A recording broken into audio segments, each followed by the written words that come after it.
a little bit of midweek, well, I said midweek chat. We've only really made it to Monday night, and already we wanted to talk again about what happened at the weekend. Before we get into the nuts and bones of what we're going to be talking about, please like the video. If you're new to the channel, subscribe, and let's get into it. So what is it we're going to talk about this evening then, Dan? The players that are back next game and how that's going to affect the lineup and Marsch. Going to be talking about, please like the video. We're in a situation where Firpo gives me heart in the mouth moments, which he does. I think the real problem we've got now is that we've had what we would probably class as a bit of a makeshift squad, in the sense that we've had certain players missing. I remember I've tweeted something out this week about the fact that we seem to have a number of first team players who've been out for this game. Obviously, we're missing Dallas. Who else were we missing? Aylin, Sinisterra, James, Firpo for sure. So we had quite a few players out of this game, yet we've still gone and we've played a Wolves side that's admittedly got probably one player missing. In Jimenez, was it Jimenez that was missing? Yeah. Or Jimenez that was missing. Jimenez, and I'll be straight with you. I think we've outplayed them. I looked at some of the algorithms that look at whether the result was a fair result, and looking at all of those sort of expected goals and all that kind of stuff. Leeds were marginally. We outplayed Wolves when we took about attacking possession, and we took about chances created and domination of play. There was a bit of a period in the second half where we looked like we struggled a little bit, but in the mount that we have actually now got a squad. Leeds United actually have a squad, and we can probably take a few injuries before we start going threadbare. You look at a team like Wolves, who we would have expected last year to be challenging for Europe, and beyond their first team, one of the criticisms that the fans have is that they don't really have that much on the bench and coming off the bench, whereas we evidently seem to do that. So what do we think about this next match? What do we think? I mean, we're not going to do a match prediction until probably later on in the week, but what do we think about coming up? We're going to see two Red Bull sides going up against each other. Yeah, I think style-wise, it'll be a good. I think Marsch and Hasenhüttl are quite close in terms of the manager's sphere, really. Just as a lot of managers are in, like Pochettino and Pep, there are a lot of they're two very closely knitted managers in terms of their play style, and I think that could be a good thing, because obviously Marshall will know how to get on the wrong side of the Southampton system. Obviously, they also play a 4-2-2-2 with Shea Adams and Adam Armstrong in the two up front, I think. But El Yunusi can also play there, so they have got quite a few options. But I think that that could be a good thing, obviously, because Marsch will know how to sort of play against it. But it could also be a bad thing, because that can go the other way as well. What do we think about? I mean, obviously, one of the things that listening to Kania and listening to some of the interviews that have been coming out on Square Ball this week. And incidentally, if you've not heard them, you want to go and have a listen, because they're really quite fascinating when we talk about Bielsa and his commitment to his footballing style and his footballing ethos, which was that there was no plan B. It was plan A, or a better plan A in that regard. And what you tend to find that Marsch, I think people have talked about being a little bit more of a pragmatist, in the sense that he's willing to change it up a little bit. Now, in this kind of Bielsa, in this sort of Red Bull system that we're going to be playing against, where they're playing a 4-2-2 and a quite narrow, do you think this may produce an opportunity for somebody like Sinisterra to come out and be a little bit more expansive? What do you think? Yeah, I think it's possible. If Sinisterra is back for the game, he might just be a substitute at half-time. But I think that Sinisterra's not a natural narrow winger. I think that Marsch is going to have to sort of make him transition into that sort of role. But I think if we do play more expansive, then that's going to benefit Sinisterra a lot more, as it did for Rafinha. I think what's going to be quite interesting is that we're going to play in this game, and you're going to see two systems and two teams that are usually kind of set up this way. What I was quite surprised at in the game with Wolves, it was exactly how much width we had.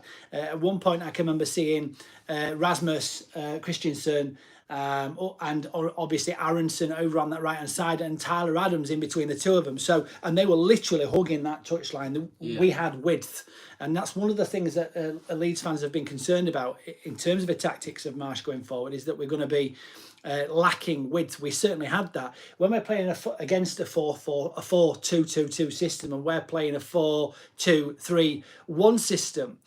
Is that going to give us width that they're going to be lacking coming back the other way? And how are we going to find that interacts when we look at the scoreline? Do you think we're going to win this game? I think we could have a decent chance at winning. I think they play with width as well. I think obviously they do have wingers like Musa Jinepo and Elianusi and Stuart Armstrong and Theo Walcott even.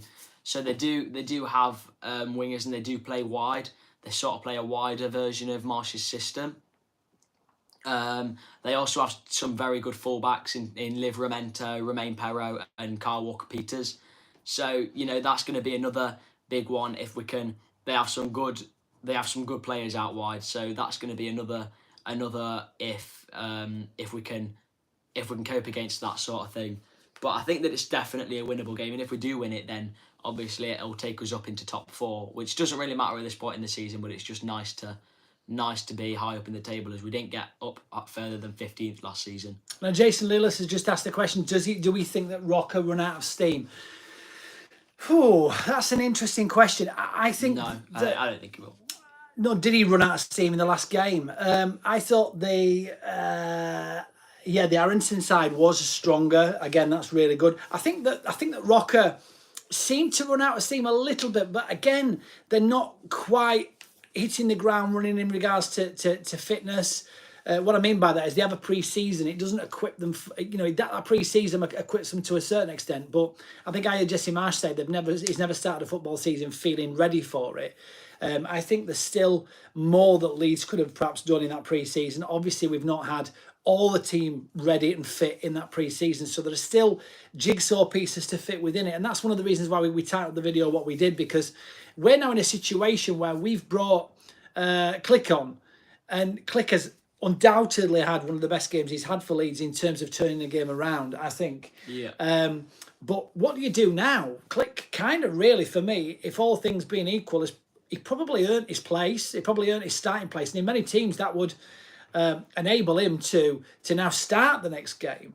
No, it wouldn't enable him to start the next game. Not for Leeds. No, not with the system that we've got. He was obviously an impact sub, and he came on and he made a big impact. He did just that. Rodrigo, quite rightly, I think, if he scores a goal and is involved in play, even if he doesn't, I mean, obviously we saw Haaland missing chances. Rodrigo is going to miss. All strikers are going to miss some chances, but when you've got a striker that scored a goal, he's going to expect to get his pick.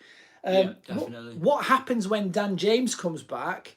Who makes way for Dan James? Bear in mind, Dan James was hitting the net regularly in pre-season. You can't take Aronson off. How could anybody even contemplate starting the game without Aronson? You've got Harrison. Harrison had a good game last game. He was one of my. He's probably up there with my man of the match, because he created the most chances that any player's created so far this year. So. Yeah, Charterhouse Media have come in and they've said that they think that Rodrigo should be dropped in favour of James, probably with Aronson moving into the centre, which is an option. But for me, I'm being straight. I can't see. Okay, if you're dropping Rodrigo at this stage, you're dropping Rodrigo for performances last season. You can't do that. Rodrigo's in his last 2 games, he scored 3 goals, and then he scored another goal. And did he score in the game before that? Yeah.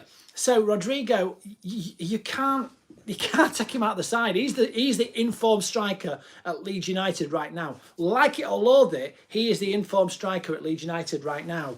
So we're in a situation where we're contemplating perhaps taking him off to put Dan James, who's also seems to be in form.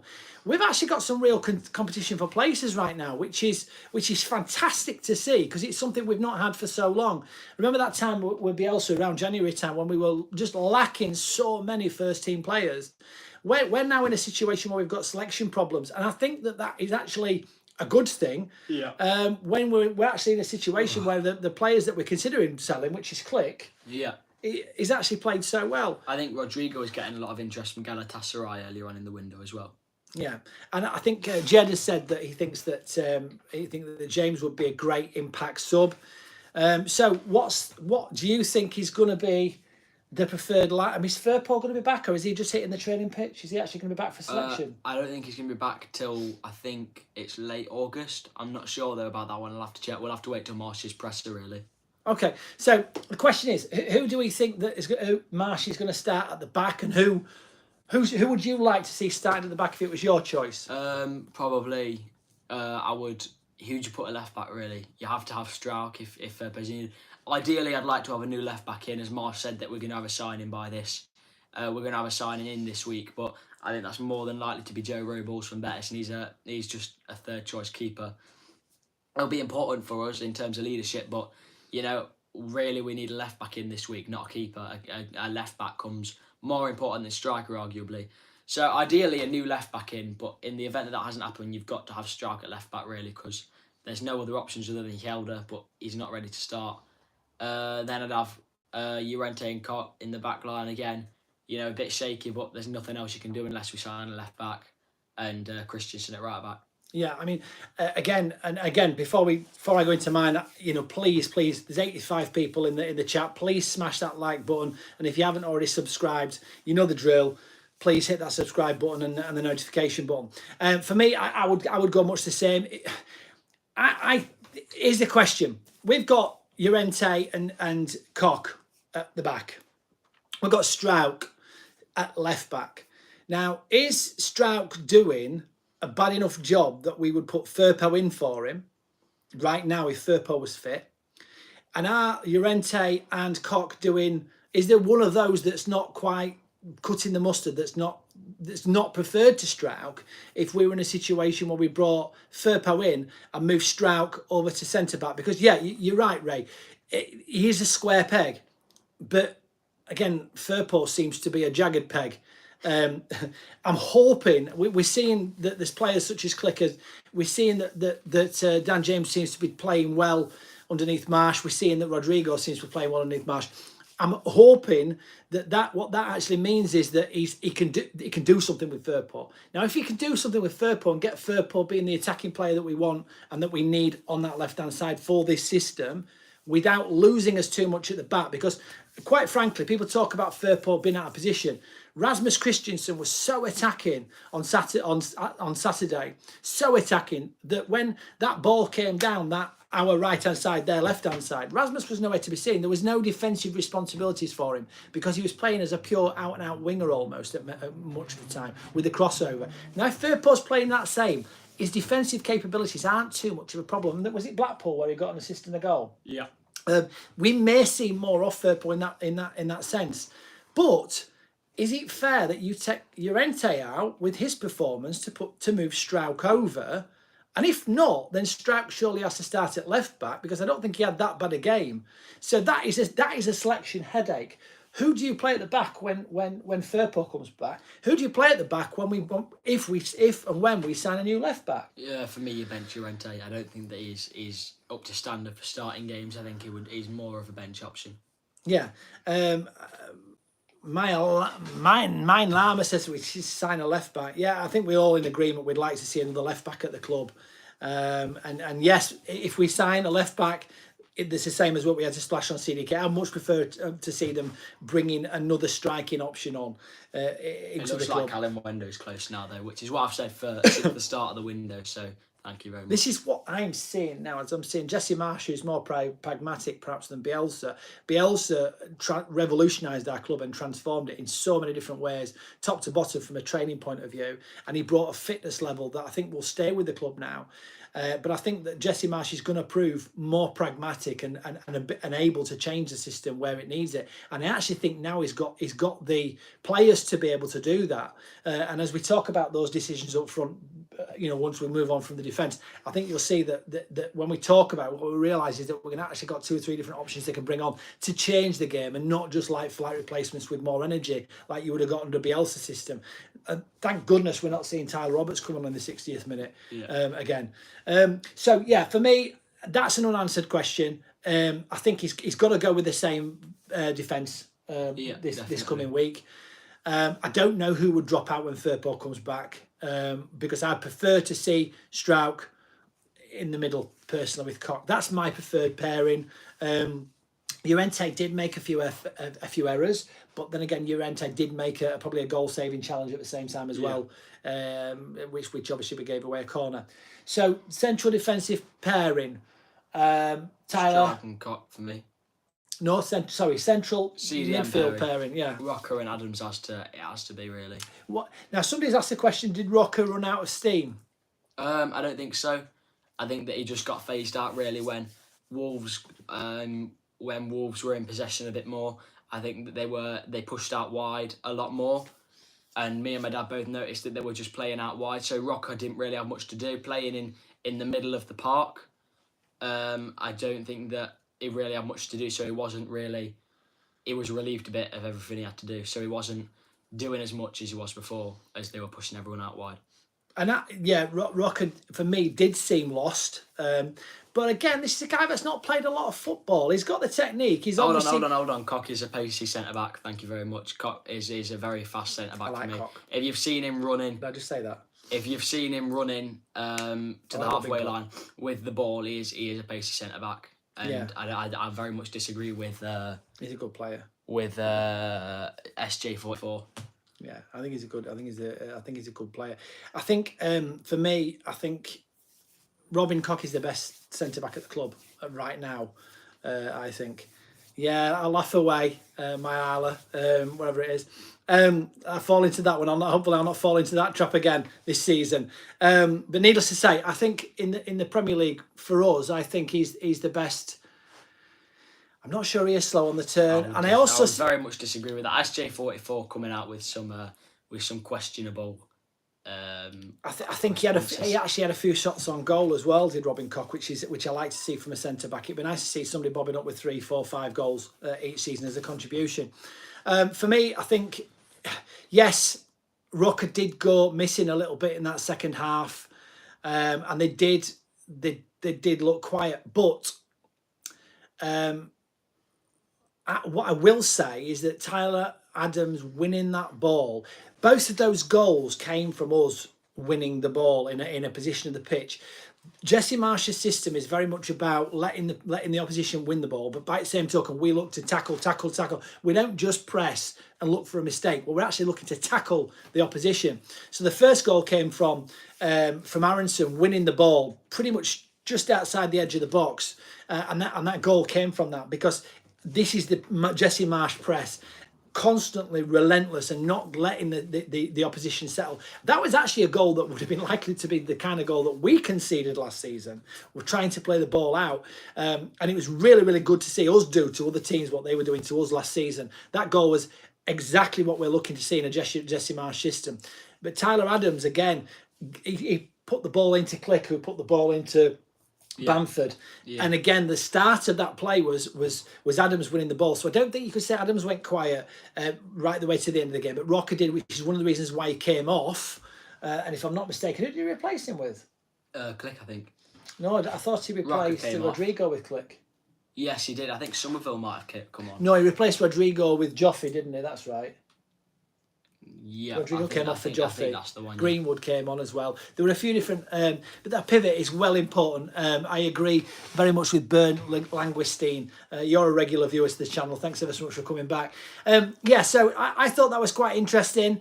It's quite interesting to see Rocker perhaps going a bit quiet. Perhaps his fitness level ain't quite where it needs to be just yet. But certainly I think Tyler Adams to Click, to Bamford, to Aronson, just massively like lovely attacking play that goal was, and we actually look like we've got an attack for once. We actually look potent in front of goal. I mean, just to have an attacking player arriving in the 6-yard box at that time when that ball is being crossed is something that we've been missing for what just seems like years. With Bamford being out last year, and the fact that it wasn't Bamford that was there, but Aronson that was arriving.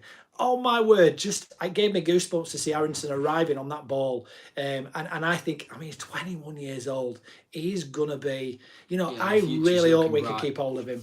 We have a lot of good young players, really. I hope we keep hold of him, because for me, I think he's going to be stunning this year. I think he's going to be the signing of the summer for us, without a doubt. Oh yeah, definitely. Adams did well, but still needs to go into the Premiership. Will be annoying, and that's the players that we've signed are annoying players. We've signed Tyler Adams, who is going to be annoying. Rocker's going to be annoying. Aronson is going to be annoying. We're going to be horrible to play Rasmus against. is just going to be terrifying. And having said that, Rasmus was not. I've seen Rasmus get knocked off and pinballed a few times, so I'm a little bit. We'll see. Jury's out on that. I did also see him doing that to other people as well, though. So That's yeah, fair enough. maybe when he's got a decent established centre back pairing next to him, such as Stark and Cock, and then a good left back, I think he's going to be much better. I've predicted Aronson getting 15 assists this year, which it sounds like an awful lot of assists. I think he's going to have a lot of goal contributions this year, and I think he's going to turn out like Mark Paul. I think he's going to turn out to be a class buy. I think that's going to be great.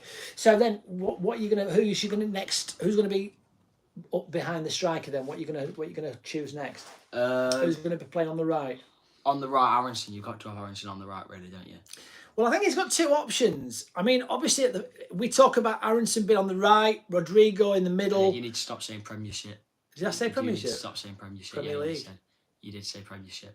I've stopped saying that. I keep getting corrected on that. I do know, but I keep saying it. So it's because he's old, you know. It's get just older, my you age. start. I think for me, we got to look at. I'm going to start calling European Champions League European Cup if I'm not careful. So we look at on that right hand side we had Aronson, in the middle we had Rodrigo, and on the left we had Harrison. So the question really, if we talk about Click's obviously looking like he could be an Impact sub. Andy T, yeah, you tell him, and I'm old. Thank you very much.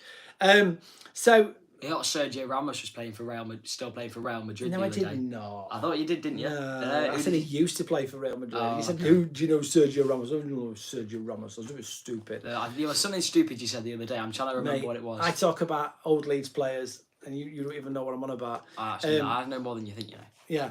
So here we go. So if he brings James back in, if James does come back in, the question, I don't think he's not going to take Aronson out to put James back in, because Aronson is so pivotal to what we do. But there may be a possibility of him taking Rodrigo out, putting Aronson in the middle, and having James on the right hand side. The future football is young, hungry, unestablished players. We have to avoid agents. Yeah, I agree. I agree with that. So is he going to play Rodrigo in the middle and Aronson on the right, or is he going to play Aronson in the middle and James on the I right? think he's going to play Rodrigo in the middle and Aronson on the right. It's going to be his first choice, I think.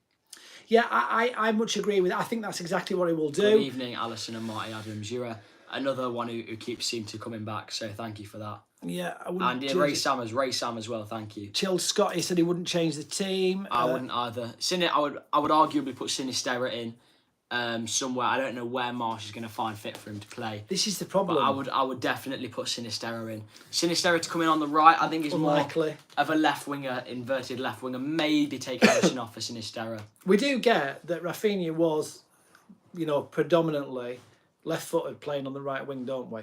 Yeah. And that one of the reasons why he was so potent is the way he cut in, and that he was actually an inside right, in the sense that he was an inverted winger. Rocker. Riley again. That's what we're going to get from Sinisterra, but we're going to get it on the other side because he's right-footed. I think for me, we're all eager to see Sinisterra. We're all really eager to see Sinisterra, and the natural person that he will replace in this side, if we were just to do a straight swap like for like, would be that he would replace Harrison. But I don't think Harrison had a bad enough game that he can actually say that he lost his. Pick. We're stacked on the left, right. We are stacked on the left, right. That makes no sense whatsoever. Sinisterra can be subbed on for a few matches. Yeah, I agree with that. Jason R, I agree with that. What I think will happen is I think that James will start on the bench. Sinisterra will start on the bench. Oh yeah, Sinisterra won't be fit to play this one. I think he'll come on as a sub. Yeah. Do you think Calvin is missing being at Leeds? Do we think Calvin is missing being at Leeds? No. It all depends. I mean, we didn't miss him last season. He hardly played, so I don't really see why we were missing this season. No, do you think he's missing being at Leeds? Oh yes, definitely. I would be. He's hardly going to play at Man City. He's got to be wondering, hasn't he? Yeah, he definitely is. I can't see that being helpful to his England career. He could easily be misplaced by a player playing regular football at Dortmund like Bellingham. Or it could easily be displaced by Jude Bellingham now, but how does Pep Guardiola does he? I mean, we know obviously Pep Guardiola is a little bit of a student of Bielsa, and Bielsa had literally one way, and the only way to improve the squad was to buy better players for the system that he already plays and always plays. Is Pep Guardiola largely the same as that? Would you say? No, I think he just hoovers up all of the English players. You know, you've got Kyle Walker in there, you've got John Stones, you've got Phil Foden, you've got Jack Grealish, now you've got Calvin Phillips. I think he's just hoovering up. He even had Sterling for a bit. I think he's just hoovering up all of the young English players, really. Yeah, Not necessarily young, he's just hoovering up I think that he's a really good manager. He's a really good manager, but I think that he just signs everyone he can afford. Haaland even. Liverpool were offered the chance to sign Timo Werner, and that would have arguably been the more logical option. You know, Jurgen Klopp can improve his finishing, and he can be a good player. But instead they went and bought Diogo Jota from Wolves, who was only just starting to really see first team at Wolves, and it wasn't exactly anyone's first option, really. It'd be a bit like us going in for Timu Puki, really. But he went and signed him, and you know, he ended up being really good. Pep Guardiola doesn't do that. You see, we don't buy talents, we develop them. But you see, Pep does it a bit of the other way around. He just buys talents. Yeah, and Marla said 110 says that he thinks that we've got depth in attack, and this is what I think is really interesting, because with Aronson on the right hand side, and he seems to be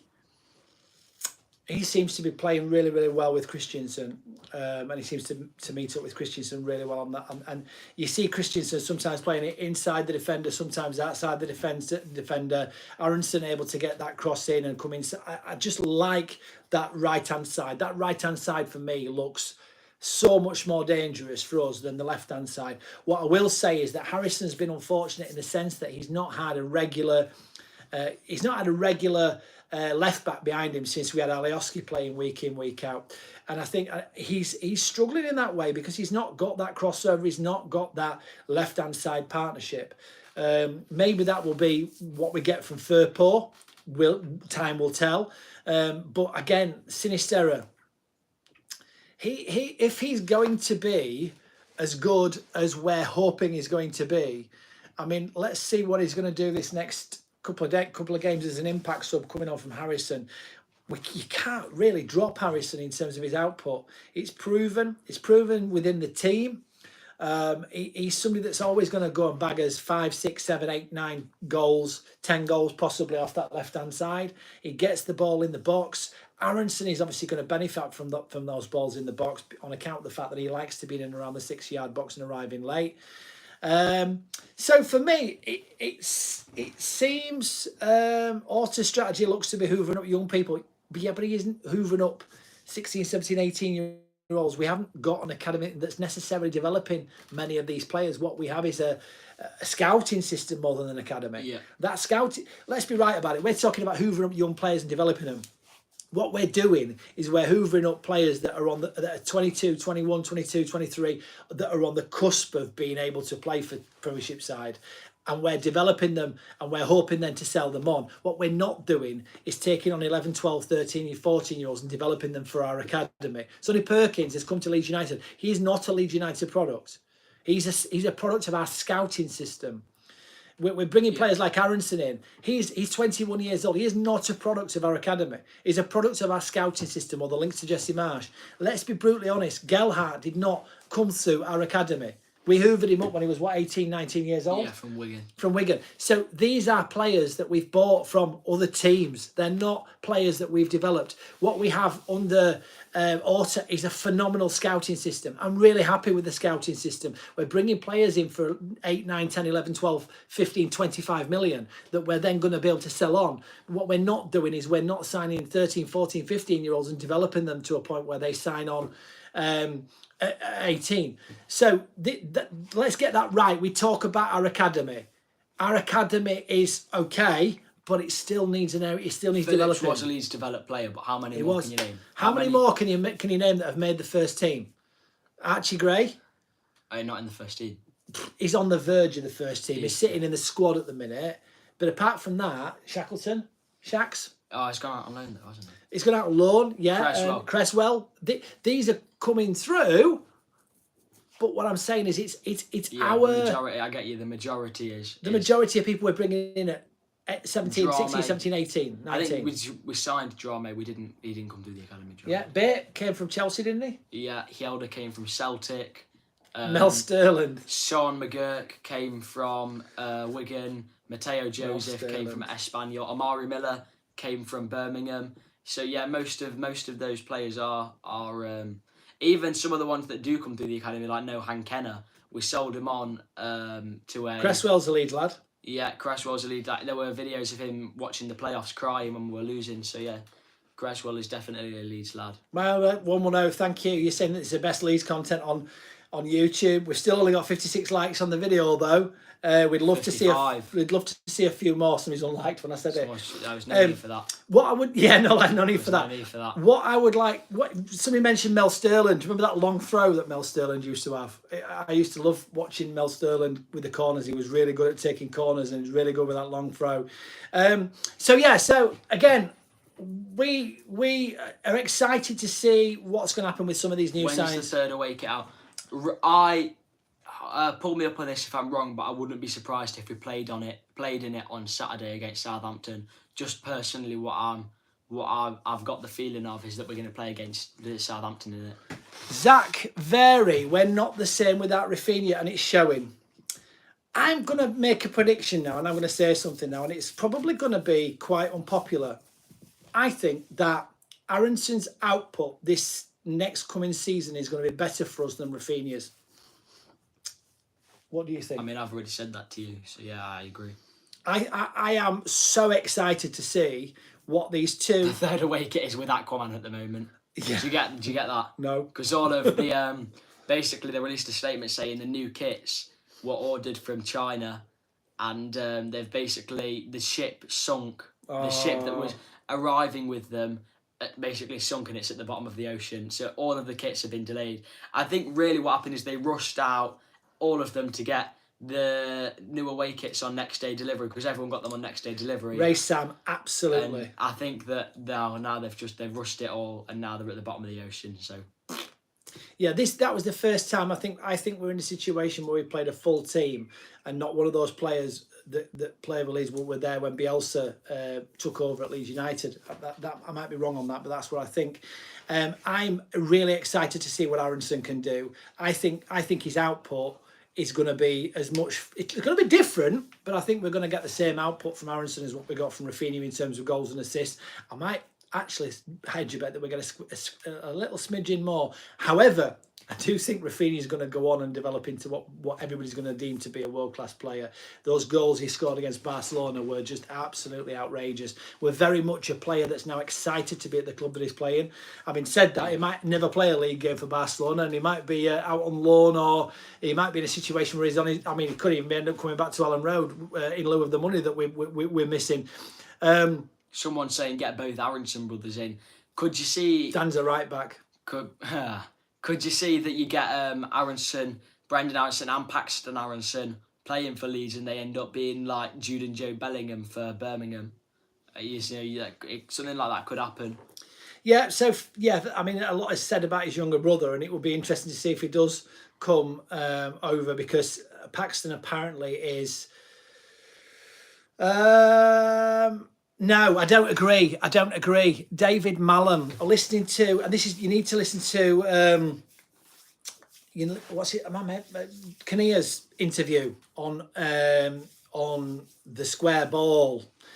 A lot of Leeds fans are saying that we've wasted time on CDK. But again, let me just get this a little bit straight. We had a striker there that was special for the money we're probably going to pay for him.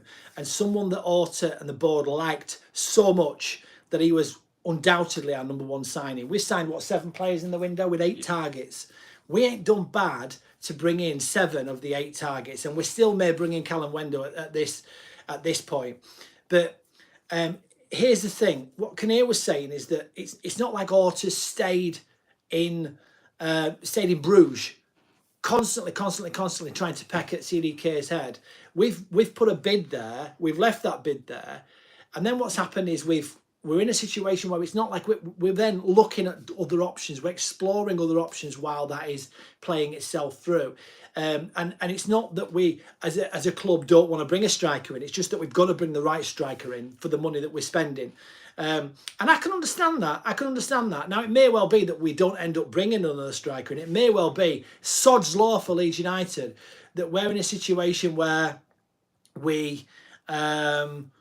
You need to be looking at that, Dan, so that we can answer that in a minute, rather than looking at your toes. We need to be in a situation where we need to bring another striker. It may well be that Bamford has a good August, and then September the 1st he stubs his toe, and all of a sudden without a striker, and the board have been led into a false sense of security that we don't need backup for him. That's my concern. Would you take Sir Adams? Someone is saying, I 100% would take him. He's being offered for 10 million. Who? Shay Adams. Shay Adams. I think it would be a brilliant signing. You know, people saying he's not good enough. We don't need someone who's good enough for the first team. We just need someone who's good enough to cover for Bamford. And Shay Adams is that. Man City signed Julian Alvarez, and someone's saying, you know, shame Man City wouldn't loan him out. But, you know, they've signed Julian Alvarez, and he's not good enough for their first team. He's just not. But he is, however, good enough, arguably, to play back up to Haaland. He just is. So Shay Adams can play back up to Bamford, and so can Joffrey. So there you've got Shay Adams for 10 million. It's just a good signing. Yeah. There's no other way to look at it really. There's no we only want world class players. We're not going to go in and sign Memphis Depay from Barca, like some people are saying we should, who are just absolutely deluded. We're not going to go in and sign Roberto Firmino from Liverpool. We're just not. We're not going to sign Griezmann from Barca when he's back from loan from Atletico. It's just not going to happen. There's people on Leeds group saying, would you take Diogo Jota from Liverpool? It's just a dumb thing to say. At this moment, we are at the level where we could get Shay Adams for 10 million and it would be good for us. And Wayne Murray said that Sinisterra can play centre forward, which is also quite interesting, because I'd worked under an assumption and you've corrected me there, because yeah, of course he can. I'm working under the assumption that he would necessarily bring off Harrison for Sinisterra. Sinisterra can play up front. Is he a number 9 though? Is he a number 9 or is he a number 10? 8.3 million plus add-ons in a seaweed covered shirt. What's that? Someone's saying how much we would pay for Shay Adams, 8.3 million plus add-ons and a seaweed covered shirt. Yeah, the shirt debacle has been absolutely ridiculous, and I think so many companies and so many different companies up and down the UK and around the world are blaming COVID, and you know what? It's a little bit rich.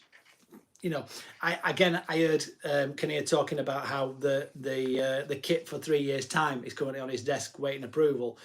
Yeah, you've had plenty of time to get this kit out. And we had this the first season in the Premiership. We were in a situation where we had a shortage of home kits and you couldn't get a home kit. I still never got that home kit. It's almost like trying to get a ticket at Ellen Road if you're not a season ticket holder. Yeah, someone said people calling Ellen Road a fortress. It bloody is, because it's that hard to get in. It's that hard to get in to go watch the game, let alone anything else. So for me, I still think, yeah, goodness me, I still think we still got to sign another striker. Yeah. I think it was Alex Ferguson talking about when they were strong and they were winning the league, and they got literally 6 first team strikers. They could literally change the whole front line to change the tactics. And what I like about this particular squad now, it seems to be that we've got options where we can bring players on that don't just give out like for like replacements within the same tactical setup and within the same formation. We've actually got a situation now where we can bring players on that will change the system, not just the game. PSG would be the PSG striker would be a good. And O'Reilly also seems to keep asking about Philip Max from PSV. I know you question age, but we still need. We're not now just going to go out and sign a bunch of under 23s that are going to play in the first team. It's just not going to happen. I know that Aronson is definitely quality and is undoubtedly first team quality, but we're not only now going to sign play. I mean, Jamie Vardy joined the Premier League, came to the Premier League at the age of 27, and now he's already scored over 100 goals. I get that Philip Max is a left back, but you get a lot of teams signing players that have aged, that are quite aged, but it's experience and it could still work out. Carl Wilkinson's asking, do we need a big lump, like a Plank, like a Brian Dean or a Lee Chapman? Or do we need somebody who's nimble like a Robbie Keane? Arguably Rasmus Christensen is a big lump, really. No, but he's not about a striker. Right. What, like Jay Grott, who is now has now gone to League One. Jay Grott was a big lump. If you look at pictures of that guy, he's an academy product. He is absolutely massive. So what do we need though? I mean, okay, let's have a look at it. Well, I think Bamford is an old-fashioned number. He's a number 9. Yeah, when Bielsa was here, he never. A thing I noticed about him is he never liked bulky players. He never liked big, strong, tough men. He liked nimble, athletic players who could play it out, like Ben White. He didn't want to sign a big, bulky centre half who would strike fear into the hearts of strikers. He wanted Ben White, a nimble, athletic, quick centre back who could play it out. Even with right back Luke Ayling, skinny, lanky, but can play it out well. Even Alioski, Harrison, Bamford is a thin number 9. He never liked having bulky players. So I think really for a striker we need to sort of keep that there, not have a big guy, a big tough guy. We need we need someone who's more athletic and who can fit through the 2 centre backs and put it in. Riley, I'm not convinced we need another defensive midfielder. And the reason why is because I think we've got 4 or 5 now. Yeah, we've obviously Archie got Gray, we've got Archie Gray, we've got JB Forshaw. Yeah, we've got ample cover in that area. We've come from a position where we've got literally nobody midfield in the sense that we've not signed a midfielder for I think it was 8 transfer windows. And now we're in a situation where we've actually got players coming through. We've signed a young lad in Jarby. We've got Gray who will have some pitch time. I do feel in the first team this season. Sam saying Mitrovic. Now, funny story. The other day scored 2 against Liverpool. I had him in my fantasy team, but it was on the bench, which is just really, really sad. If you want to join the Leeds lobby FPL, there is a link in the video we did about it. But Mitrovic would be a good acquisition, but I don't think Fulham are going to be looking to sell him. If you want to buy a player for Fulham, someone has shouted out Anthony Robinson. I again don't think that it would be quality enough to get into the first team, but as cover for Furpa we could work, I suppose. So let's have a look at each. I don't think we see a striker there. In Kinnear said that they didn't have preferred target, but then contradicts himself by saying he told CDK that they'd move on to other targets. But there is still quite a lot of Callum Window noise. There's still a lot of people. I mean, has anybody heard what Phil Hayes said about? Has he come out and said anything about the Cali deal? I don't think so. I think he said that he's on the list, but I don't think that. I think he's the next target down. Is that just Leeds fans being hopeful and tweeting it out that it's close but not actually hearing anything? For me, it feels very much like whenever we go 2 or 3 weeks without signing a player, someone always seems to bring up the Callum Wendo story saying, oh, we're close to a deal with Callum Wendo, we could get him for 22 million. We could have gotten him we were offered him for 22 million a month ago when we hadn't signed a player in a couple of weeks. So I don't understand why we've been offered him for 22 million, we've not taken it, and now we've been offered him for 22 million 4 times. Whenever the transfer front goes quiet, it's always the same names. Oh, we're being offered Shay Adams, we're being offered Callum Wendo, we're being offered Ben Foster. There's always a few players that keep popping up. But I wouldn't be surprised if we did sign Callum Wendo, but you know. So Radrizzani came out on his interview. We never went in for Castellanos. Castellanos, go back in for him. We never went in for him. No. And said that he wants us to finish 10th to 14th. Yeah, I think 14th is so most realistic. The question is, have Leeds United got enough this season to finish 10th to 14th? I think Rad's saying that. It's almost like he's saying, look, he's happy for us not to finish top half. He's happy for us not to finish top half, but we want to be out of that relegation zone. So the sweet spot for the board seems to be not challenging for Europe. The sweet spot seems to be staying in the Premiership, but not actually progressing into the top half. That's the sweet spot. What do Leeds United fan? What do you guys on here think? Do you actually think we've got a strong enough squad to finish 10th to 14th as it stands? I know we're all going to be really, really optimistic. But bearing in mind that Bournemouth beat Man U at the weekend. No, Bournemouth beat Villa and Brighton beat Man U. Someone who's... I can't tell if you're trolling. Carl Wilkinson saying Andy Carroll is available as a free agent. You might get some stick for this, but Andy Carroll is a free agent, injury prone, but good for last 20 minutes. Last 20 minutes? Last 20 years? I'll let you deal with that one, Dad, because... Andy, we don't want to be signing Andy Carroll. We don't want to be That saying is Andy a Carroll. very much a That's backwards just- step.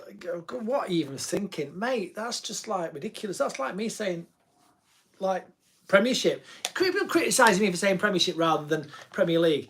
Why would we want to sign Andy Carroll? Why would we want to sign Andy Carroll? Straight up. Can we not? The thing is, right, one thing that's really, really buzzing about being a Leeds United fan right now is that we're in a situation where we're signing 21, 22, 23-year-olds who are 10, 11, 12, 15, 20 million pound, who the stock is rising. And we're going to be in a situation with some of these players that we're actually going to struggle to hold on to in 2 or 3 years. But should we let them go, we will be able to improve the squad. What we've done is we've let 2 really good players go, right? We've let 2 good players go, and we've replaced them with 5 or 6 players that mean we're a better team. We're not all down that right-hand side. One of the problems with Leeds United is if you stopped Rafinha last year, you stopped Leeds United. That was the problem last year. Now we've got many players that can weigh in, many players that are able to have an impact, and it's a squad.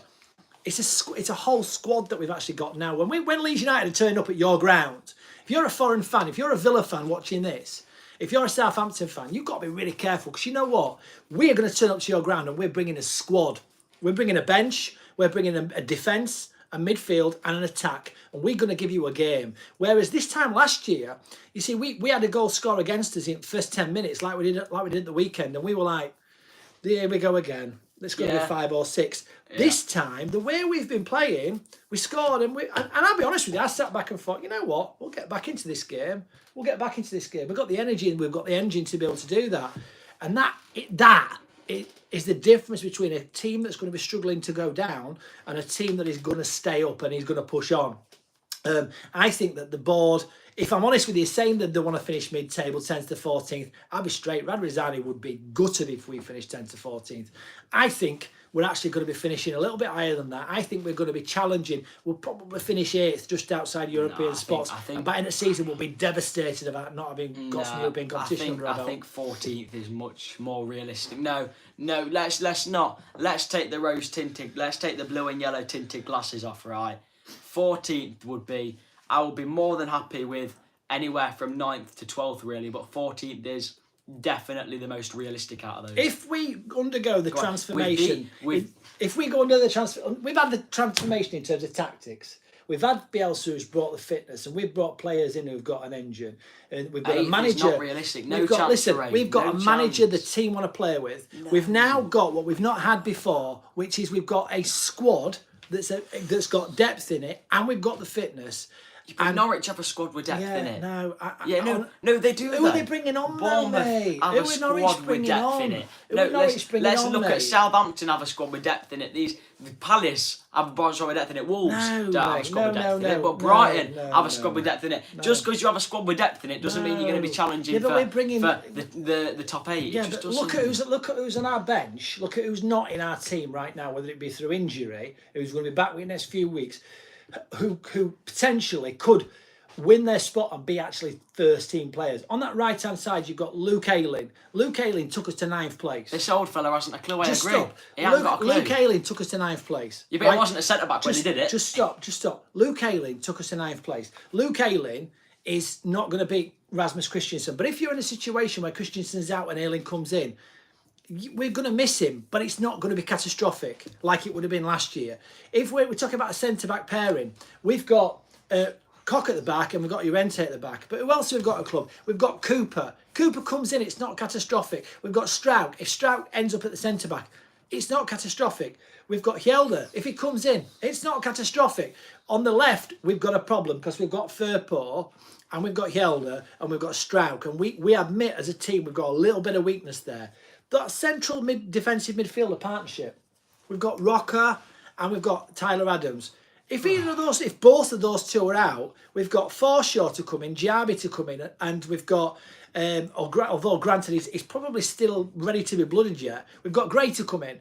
Not catastrophic in and of itself. Yeah, but that doesn't mean we're going to finish 8th. No, but what it does mean is that what we didn't have last year was a strength in depth that this year we've got. We never had the strength in depth the first season in the Premiership. 8th would get us into the Conference League by itself if... Okay, let me continue. If the winners of the FA Cup didn't finish didn't finish top 4. Lloyd, Ted saying that you look like Joffrey. I do look like Joffrey, thank you. We just met room for his That's head. what a lot of people have been saying at the minute. He's a decent bloke. I wouldn't He mind. He tried to do on the Leeds community. He tried to do one of those what do we call it, the polls. Does the young lad look like Joffrey? As if it were me that's put it on, and it didn't take. Right wing. We've got Dan James can play right wing. We've got Aronson that can play on the right. We've got Sinisterra that can potentially play on the right. You genuinely think we're going to finish 8th? What a mug! You could take any 3 or 4 players out of that first team in injury and bring other players in. You could take Timu Pukki out of Norwich and chuck Josh Sargent in there, and they wouldn't mind. Are we better than Southampton? Are we worth a further up the table finish than Southampton? Probably will be in and around them. Right. Okay. Are we going to finish higher than Everton? Yes, but Everton don't have depth. Don't try and play it off like Everton have depth. I'm not. That's not the point I'm trying to make. What I'm trying to make is when we talk about finishing 8th, 9th, 10th. Everton have just lost Richarlison, and they've got no one to replace him. They've got an injury-prone Calvert-Lewin who's walking around next to where trying on dresses. No, you're missing my point. My point is, I'm telling you the clubs that we're going to finish above in order to finish 8th. Yes. Right. We're not going to finish above. We're not going to finish above Man City. We're not going to finish above Liverpool. Can you imagine that? We're not going to finish above Chelsea. Yeah. We're not going to finish above Arsenal. We're not going to finish against Tottenham. Yeah. We're not going to finish above Scum this year, although we may next year. Right. That's 6 of your top teams. Yeah. We're not going to finish above West Ham. Yeah, okay. Right, so who else have we got that's definitely going to finish above Leeds United next year? Who else have we got? Well, you've got West Ham. Again, Said that. Crystal Palace will probably have a good crack at it. Okay, so Crystal Palace. Newcastle? Do you think Newcastle will finish above us? Yes, Newcastle. What are you doing here? I'm trying to figure out how we make a poll so that we can ask. Just do it another time. Right, can you please put in the chat, right? Put Dad if you think that we're going to finish in and around the European spots, or Dan if you think realistically we're going to finish 10th to 14th. Just put that in the chat. Yeah. So the question. So yeah, Dad, if you think we're going to finish top half, should we say?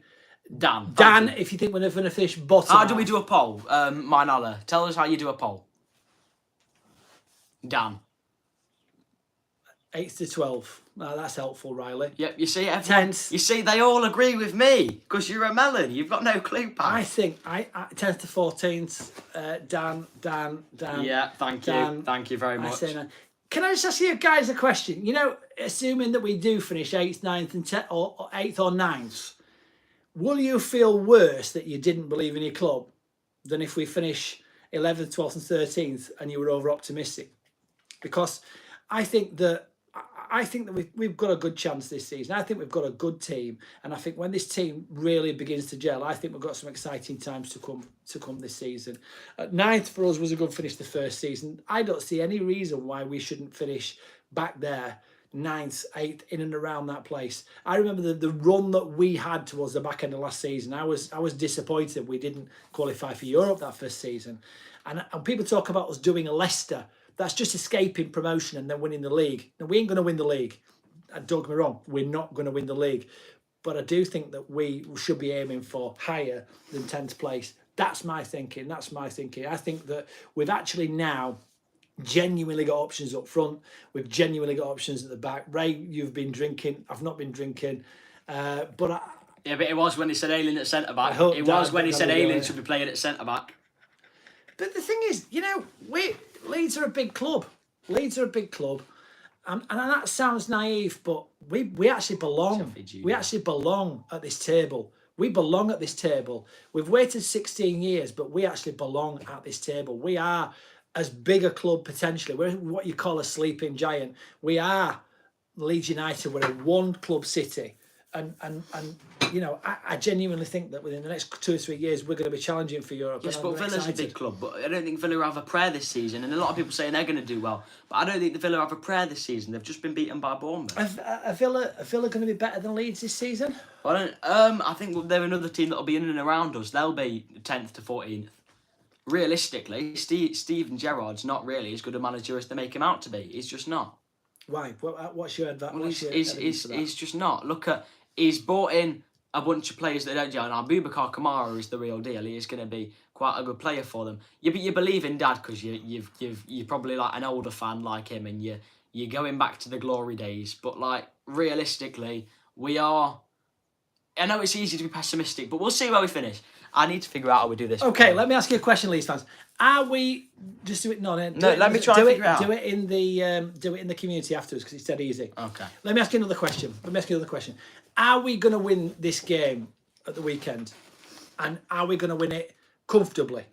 That's the question. Are we going to win? Are we going to win? Daddy's not old, probably my age, and we are just young, experienced, and knowledgeable. Okay, Yes, how old Stefan, are you, thank Stefan? Without knowing how old he is, how old are you, Stefan? Yeah, how old are you, Stefan? Because I think you'll be surprised. If you turn around and say 52, then I'm going to block you. Yes, I'm old school. Yeah, okay. I think we're going to do them. Yes, 3-1. Yes, confident. Yeah, yes, I think.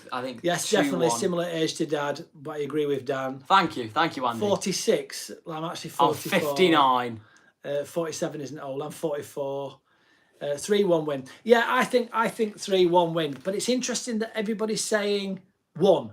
That Southampton are going to score. But what we've got to bear in mind is that this is an actual away game. So we're playing away to Southampton. We're playing a team that's going to play a Red Bull system. And we're confident that we're going into that game thinking that we're going to win it. Now, again, this is a team that we've now beaten Wolves at home. And we've beaten Wolves in a way where I would fancy if we went to Molineux that we would also win that game on the back of that performance.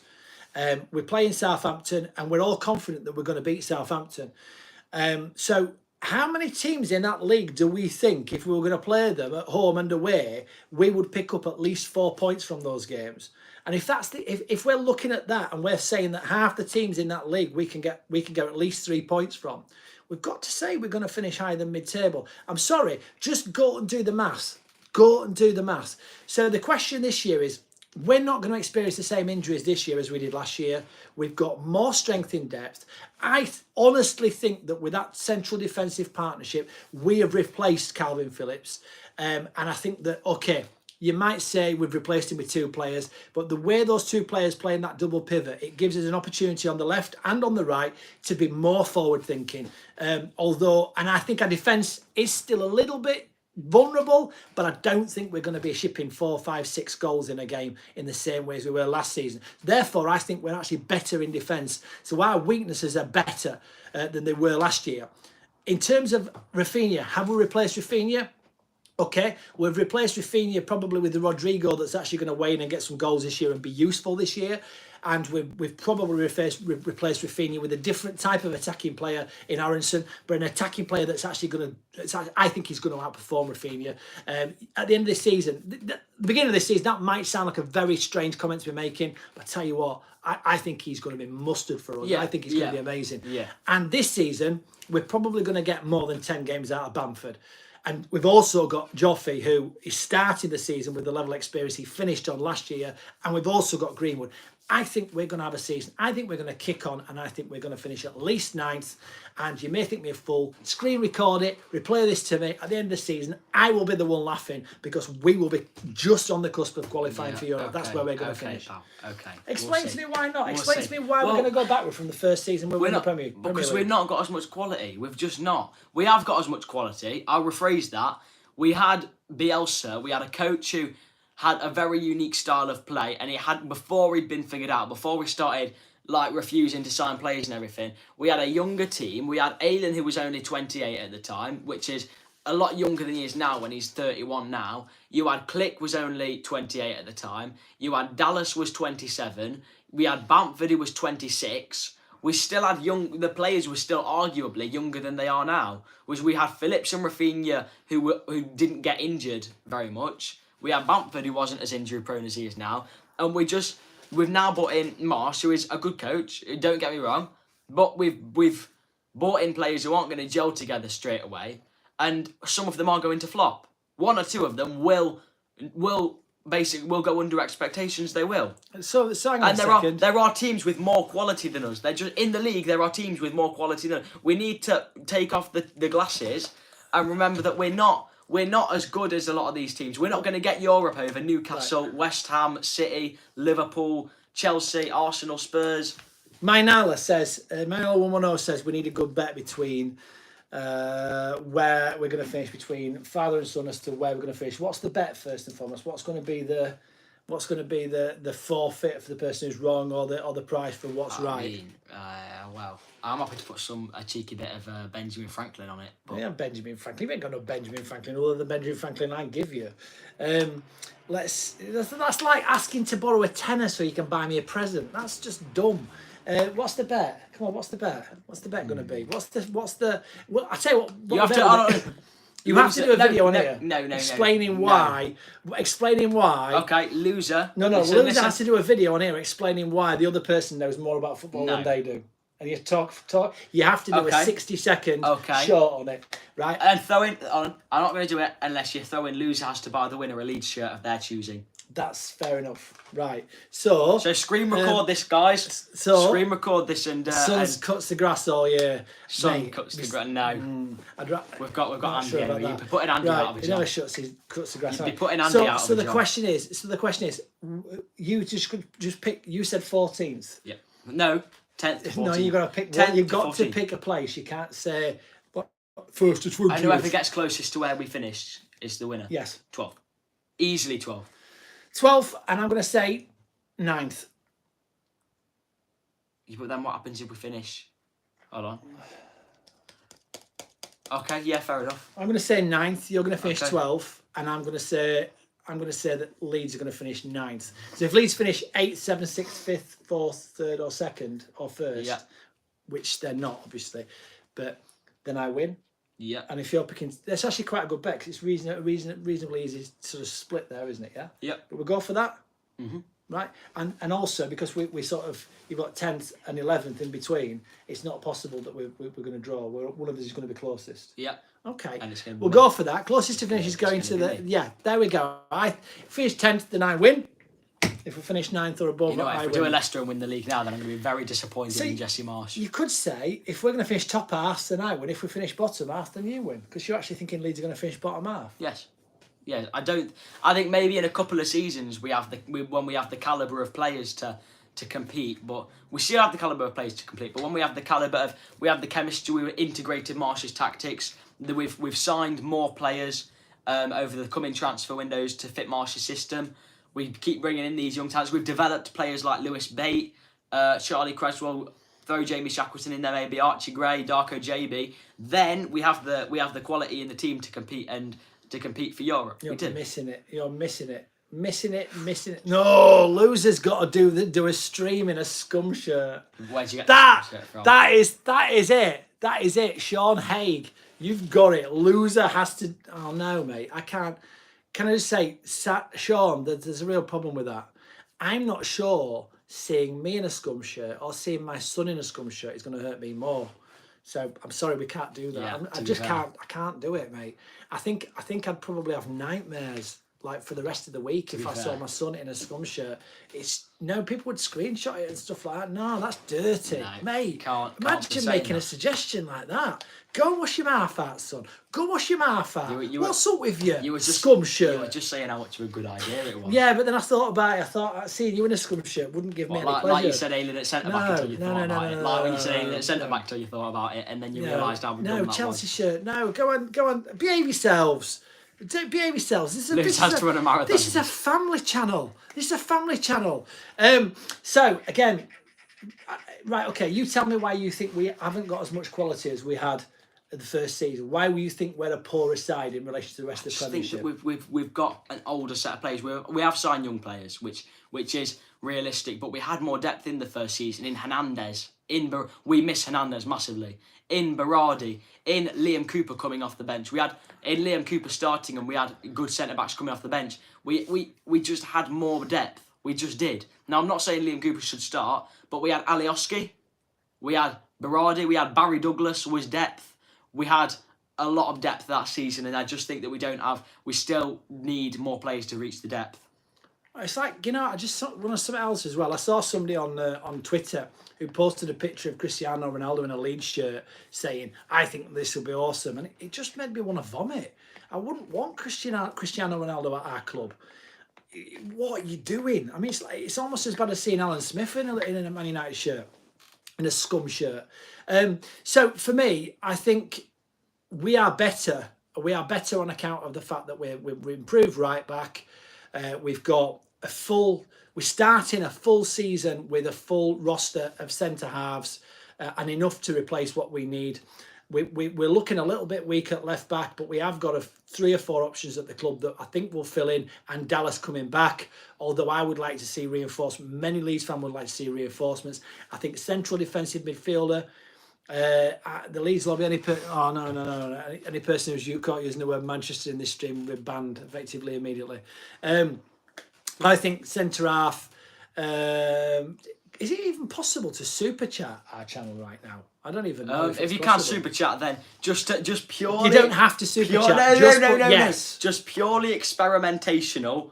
If you would just test to see if you could super chat and send us a bit of dollars, bit of money, to test it. Just say yes if you can. So as an experiment. Incidentally, so centre half, I think we're improved.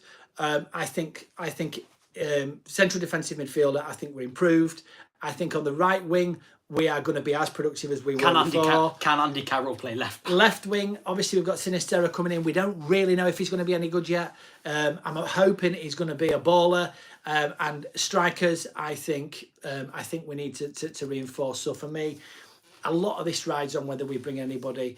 Thanks, James, for letting us know. Don't know what that's all about. I don't even know how we've not even looked at it. But will you guys be getting any Leeds Lobby merch prepared? It's not a bad shout, but maybe wait till we've got a few more subscribers on the channel. Recommend us to your friends. When we've got a few more subscribers, we could start doing that. Yeah. If that's what you lot want, but someone's put can Andy Carroll play left back, which I find quite funny. So for me, I think we're still in the same situation. We still want a left back. We still need a striker. We still need a backup goalkeeper. I'm sure the backup goalkeeper is going to get announced before the end of the week. Looking forward to the Southampton game. We will possibly do another video before then. Yeah. In the meantime, keep looking out for our content. If you haven't already, please subscribe. And like the video. So we've I think this is the closest the smallest difference we have between likes and viewers. We only need a few more of you to like, and then we've got everyone on the stream liked apparently. So can we please just like the video? Yeah. Apart from that, we will see you next time. Yeah, and obviously, if you want to put anything in the chat afterwards, we look to respond to everything, even if it's just liking it. We do read everything that people put on the comments. Yeah, and put in the comments as well who you think's going to win that bet what we've made. Then just if you think we're gonna finish 12th and I'm gonna be right, then you won't look like a mug when I am right. But if you think that he's gonna be right, then you can say that as well. But And thanks for watching. If you say he's right, you're subconsciously agreeing to ailing at centre back. Dad to win that. Give it a rest. We will see. See you next time. Enjoyed it.